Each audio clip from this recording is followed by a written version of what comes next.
बिस्मिल्लाहिर्रहमानिर्रहीम अस्सलाम वालेकुम। इस वीडियो में मैं आपसे बात करूंगा अमेज़ॉन वर्चुअल असिस्टेंट के बारे में। देखें, आई होप कि आपने पहली वीडियो देखी हो। पहली वीडियो में मैंने आपको बताया था कि अमेज़ॉन बेसिकली क्या है, क्योंकि आपको पता होना चाहिए कि अमेज़ॉन क्या है। आप जिसके ऊपर काम कर रहे हो, आप उस चीज़ को आपको पता होना चाहिए। तो पहली वीडियो में मैंने वो एक्सप्लेन किया था। अब नेक्स्ट में यानी कि अब यहाँ से हमारा कोर्स जो है ना वर्चुअल असिस्टेंट का स्टार्ट होगा। तो इस कोर्स में यानी कि हम पहले तो बात करेंगे कि वर्चुअल असिस्टेंट कौन है, किसे कहते हैं वर्चुअल असिस्टेंट, कौन होता है वर्चुअल असिस्टेंट, ठीक है, कैसे काम करता है वर्चुअल असिस्टेंट। तो इस वीडियो में हम यानी कि वर्चुअल असिस्टेंट के ऊपर बात करेंगे कि how is Amazon virtual assistant, ठीक है। तो वर्चुअल असिस्टेंट यानी कि basically in Amazon term, Amazon virtual assistant की अगर बात करें तो वो होता है जो रिमोटली काम करता है अमेज़ॉन बिज़नेस में, किसी के बिज़नेस को हैंडल करता है कहीं से भी बैठ के। उसमें यह है कि वो फुल टाइम भी हो सकता है, पार्ट टाइम भी हो सकता है और पर टास्क के हिसाब से भी हो सकता है। तो उस यानी कि there many task we can do, बहुत सारी टास्क होते हैं जो वर्चुअल असिस्टेंट जो है ना वो प्रोवाइड करता है, यानी कि वो सारी जो है ना एक क्लाइंट को प्रोवाइड करता है। तो अगर मैं सादा ज़बान में बताऊं कि वर्चुअल असिस्टेंट कौन होता है, वर्चुअल असिस्टेंट वो होता है जो अमेज़ॉन के ऊपर मौजूद सेलर्स होते हैं उनके अकाउंट को संभालता है, उनको अपनी सर्विसेज प्रोवाइड करता है, अमेज़ॉन से रिलेटेड उनके बिज़नेस को जो है ना वो संभालता है, उनके बिज़नेस की डिफरेंट जो सर्विसेज हैं उनको यानी कि हैंडल करता है रिमोटली बैठ के कहीं से भी। तो वो होता है वर्चुअल असिस्टेंट। अब कौन कौन से टास्क एक वर्चुअल असिस्टेंट जो है ना वो प्रोवाइड करता है क्लाइंट को। वर्चुअल असिस्टेंट बेसिकली क्या करता है, अकाउंट क्रिएशन होती है, वर्चुअल असिस्टेंट अकाउंट क्रिएट करके देता है। अमेज़ॉन सेलर अकाउंट अपना नहीं होता वर्चुअल असिस्टेंट का, वर्चुअल असिस्टेंट क्लाइंट को क्रिएट करके देता है अकाउंट, और उसके बाद क्या करता है, प्रोडक्ट रिसर्च करके देता है, वो प्रोडक्ट जो क्लाइंट ने अमेज़ॉन के ऊपर सेल करनी होती है। इसकी डिफरेंट स्ट्रेटजीज़ होती हैं, डिफरेंट क्राइटेरिया होते हैं। तीसरे नंबर पे यानी कि एक वर्चुअल असिस्टेंट पेटेंट को चेक करता है। पेटेंट खुद प्रोफेशनल तरीके से नहीं चेक करता, प्रोफेशनल तरीके से वो अपने क्लाइंट को एडवाइस देता है कि आप किसी प्रोफेशनल को हायर कर लें इस चीज़ के लिए। तो वर्चुअल असिस्टेंट क्या करता है, वर्चुअल असिस्टेंट बस ऑनलाइन यानी कि googlepatent.com है, वहाँ पे जाके हल्का फुल्का सर्च कर लेता है। तो ये सर्विसेज होती है। उसके बाद सोर्सिंग और लॉजिस्टिक वगैरह होता है। सोर्सिंग में वर्चुअल असिस्टेंट जो होता है ना वो अली बाबा के ऊपर जो सप्लायर होते हैं उनसे बात करता है। वो प्रोडक्ट जो यहाँ पे रिसर्च की थी ना एक क्लाइंट के लिए, उसको मंगवाना भी तो है ना, उसे सोर्स भी तो करना है, उसे अमेज़ॉन के वेयर हाउस में भिजवाना भी तो है ना। तो वो सोर्सिंग वाले से बात करता है, वो सप्लायर होते हैं अली बाबा से वो मिल जाते हैं, उनका क्राइटेरिया होता है डिफरेंट। और यहाँ पे ये जो लॉजिस्टिक्स की बात कर रहा हूँ ना, ये लॉजिस्टिक्स यानी कि इसका मतलब है फ्रेट फारवर्ड। फ्रेट फारवर्ड वो होते हैं जो यानी कि इन्वेंट्री शिप करते हैं चाइना से अमेज़ॉन के वेयर हाउस में। फिर लिस्ट क्रिएशन होती है, शिपमेंट प्लान, ये सर्विस एक वर्चुअल असिस्टेंट की लॉन्च करता है प्रोडक्ट को। जब ये सारा कुछ हो जाता है इसके बाद फ्रेट फारवर्ड शिप कर देता है अमेज़ॉन के वेयर हाउस में। तो फिर एक वर्चुअल असिस्टेंट प्रोडक्ट को लॉन्च करता है, फिर उसे रैंक करता है, फिर उसके ऊपर पीपीसी चलाता है। फिर पीपीसी मतलब पे पर क्लिक एडवर्टाइजमेंट होती है, आपने देखा होगा जैसे फेसबुक के ऊपर अक्सर आपको स्पॉन्सर ऐड मिलते हैं, बिल्कुल इसी तरह आप स्पॉन्सर यानी कि अमेज़ॉन के ऊपर अपनी नई बनी के प्रोडक्ट करते हो, यानी कि अमेज़ॉन के ऊपर अपनी प्रोडक्ट स्पॉन्सर करते हो। तो जब ये चीज़ स्पॉन्सर करते हो उसके बाद आपने ऑप्टिमाइजेशन करनी होती है ऑन डेली बेसिस के ऊपर। इस पीपीसी की ट्यूनिंग करते हैं, क्योंकि पीपीसी के ऊपर आपकी कॉस्ट लग रही होती है, आपकी क्लाइंट की कॉस्ट लग रही होती है। तो आप यानी कि पीपीसी के ऊपर काम करते हो, एडवर्टाइजमेंट करते हो, उसे कंट्रोल करते हो। कुछ कीवर्ड्स आपको ऐसे मिल जाते हैं जिनके ऊपर सेल नहीं आती है, और जिनके ऊपर सेल आती है उनको उनकी बिड आप हाई कर देते हो, जिनके ऊपर सेल नहीं आती उनकी लो कर देते हो। तो ये चीज़ होती है यहाँ पे, ठीक है।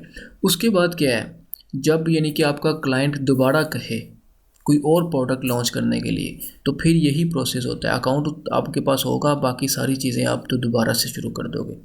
अगर आपको कहता है कि मैंने एक और प्रोडक्ट लॉन्च करनी है तो उसी अकाउंट के ऊपर आप लॉन्च करोगे, लेकिन बाकी चीज़ें आप नए सिरे से उस प्रोडक्ट की रिसर्च करोगे, पेटेंट करवाओगे, फिर सोर्सिंग करोगे, लिस्ट क्रिएशन करोगे, लॉन्च करोगे, पीपीसी वगैरह चलाओगे। तो ये रिपीट प्रोसेस होगा, यानी कि जितनी प्रोडक्ट आप लॉन्च करोगे, जितनी बार आप लॉन्च करोगे, ये सारा प्रोसेस रिपीट होगा, सिर्फ अकाउंट क्रिएशन के अलावा, क्योंकि अकाउंट तो आपने एक बार ही क्रिएट करना है। क्यों आप तो ये सर्विसेज होती हैं एक वर्चुअल असिस्टेंट की, जो वो एक क्लाइंट को प्रोवाइड करता है, एक सेलर को, अमेज़ॉन के सेलर को प्रोवाइड करता है। तो अमेज़ॉन के सेलर के लिए वो अकाउंट भी क्रिएट करता है, उसके अलावा प्रोडक्ट रिसर्च करता है, चेक पेटेंट करवाता है या उसे कहता है कि आप चेक करवाओ इसका पेटेंट, सोर्सिंग करता है, लॉजिस्टिक्स यानी कि फ्रेट फारवर्ड जो है ना उनसे बात करता है, लिस्ट क्रिएशन करता है, शिपमेंट प्लान बनाना होता है, लॉन्च और रैंक करता है, एडवर्टाइजमेंट करता है। ठीक है, ये होती है सर्विसेज एक वर्चुअल असिस्टेंट की। तो अब यहाँ पे जो एक वर्चुअल असिस्टेंट के लिए इम्पोर्टेंट बात है वो मैं आपको बताऊंगा। यहाँ पे बहुत ही इम्पोर्टेंट जो है ना वो नोट है एक वर्चुअल असिस्टेंट के लिए। वो ये है कि वर्चुअल असिस्टेंट को पता होना चाहिए कि सेलिंग मॉडल्स कौन से हैं अमेज़ॉन के ऊपर। वर्चुअल असिस्टेंट को पता होना चाहिए कि सेलिंग मॉडल्स कौन कौन से हैं अमेज़ॉन के ऊपर। तो क्योंकि क्लाइंट कुछ ऐसे मिलते हैं जिनको आइडिया नहीं होता कि अमेज़ॉन क्या है, सिर्फ उनको ये होता है कि हमारे पास इन्वेस्टमेंट है, हम एक वर्चुअल असिस्टेंट को हायर कर लेंगे, वो सारा कुछ हमारे लिए करेगा। तो उनका ये सवाल होते हैं, अच्छा मुझे एडवाइस दो मैं किस मॉडल में जाना चाहूँ, मेरे पास इतना बजट है, मुझे एडवाइस दो मैं किस मॉडल में जाना चाहूँ। तो यहाँ पे एक वर्चुअल असिस्टेंट को इस चीज़ का पता होना चाहिए कि सेलिंग मॉडल्स कौन कौन से हैं अमेज़ॉन के ऊपर। ठीक है, उसके बाद वर्चुअल असिस्टेंट को पता होना चाहिए कि एक बिज़नेस करने के लिए बजट कितना रिक्वायर्ड है। क्यों? क्योंकि आप अपना बिज़नेस तो नहीं करोगे, एक वर्चुअल असिस्टेंट अपना बिज़नेस नहीं करता। लेकिन क्लाइंट ऐसे मिलते हैं जो कहते हैं कि मैं स्टार्ट से शुरू करता हूँ, मुझे बताओ मैंने यानी कि बजट कितना रिक्वायर्ड है, मुझे बताओ यूएस में लॉन्च करूँ तो कितना बजट चाहिए मुझे बताओ कि अगर मैं यूके में लॉन्च करूँ तो कितना बजट चाहिए मुझे बताओ कि अगर मैं दुबई में लॉन्च करूँ तो मुझे कितना बजट चाहिए। तो ये चीज़ें एक वर्चुअल असिस्टेंट को पता होना चाहिए कि एक अमेज़ॉन पे बिज़नेस करने के लिए बजट कितना चाहिए होता है। क्योंकि ये क्लाइंट पूछते हैं, सेलिंग मॉडल पूछते हैं, वो बताते हैं कि मेरे पास ये इन्वेस्टमेंट है, आप मुझे पहले ये बताओ कि बजट कितना चाहिए होता है। उसके बाद वो कहते हैं अच्छा मेरे पास ये इतना बजट है, अब मुझे ये बताओ कि सेलिंग मॉडल कौन से हैं, मुझे किस मॉडल में जाना चाहिए। ठीक है, और उसके बाद एक वर्चुअल असिस्टेंट को ये बताना चाहिए कि अमेज़ॉन सेलर अकाउंट क्रिएशन यानी कि क्रिएट करने की रिक्वायरमेंट्स क्या हैं, यानी कि कौन कौन सी चीज़ें प्रोवाइड करनी पड़ती हैं अमेज़ॉन को अकाउंट क्रिएट करने के लिए। कुछ क्लाइंट एक वर्चुअल असिस्टेंट को ऐसे मिलते हैं जिनके ऑलरेडी अकाउंट बने होते हैं। ठीक है, उनके पास टाइम नहीं होता, वो मैनेज नहीं कर पा रहे होते, वो एक वर्चुअल असिस्टेंट को हायर करते हैं अपने यानी कि रनिंग बिजनेस में। कुछ ऐसे मिलते हैं जो कहते हैं अच्छा मैं स्टार्ट से शुरू करना चाहता हूँ, आपने मेरे लिए अकाउंट भी क्रिएट करना है, मुझे आपने बताना है अकाउंट कैसे क्रिएट किया जाता है, उसमें कौन कौन सी ज़रूरी चीज़ें हैं जो अमेज़ॉन को प्रोवाइड करनी है, बजट कितना चाहिए मुझे आपने उसकी कैलकुलेशन देनी है। उसके बाद आपने मुझे बताना है सेलिंग मॉडल कौन से हैं और मुझे ये बताना है गाइड करना है कि बेस्ट सेलिंग मॉडल कौन सा है, मुझे किस मॉडल में जाना चाहिए। तो ये चीज़ें तीनों सवाल बहुत इंपॉर्टेंट है एक वर्चुअल असिस्टेंट के लिए।